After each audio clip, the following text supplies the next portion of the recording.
FIFA সভাপতির পদত্যাগ চান হাজার হাজার ফুটবল সমর্থক। বিশ্বকাপ নিয়ে এমন কি সিদ্ধান্ত নিলেন ইনফান্তিনো যে এবার তার বিরুদ্ধেই উঠেছে সরাসরি বিদ্রোহের ডাক।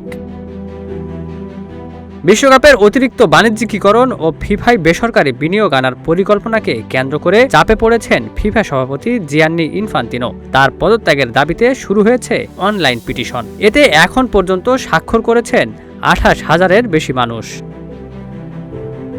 ইউরোপ, আফ্রিকা ও উত্তর আমেরিকার বিভিন্ন ফুটবল সমর্থক সংগঠনও এই দাবিতে এক হয়েছে। সমর্থকদের অভিযোগ, বিশ্বকাপ কোনো ব্যক্তি মালিকাধীন সম্পদ নয়, এটি পুরো ফুটবল বিশ্বের সামাজিক সম্পদ। তাই বেসরকারি বিনিয়োগকারীদের কাছে বিশ্বকাপের মালিকানার অংশ তুলে দেওয়ার পরিকল্পনা তারা মেনে নিতে পারছেন না।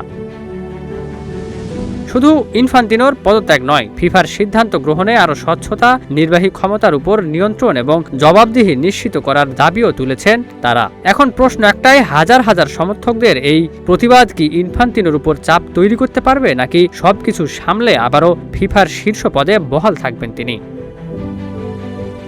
Ekramuzzaman, news flash 71।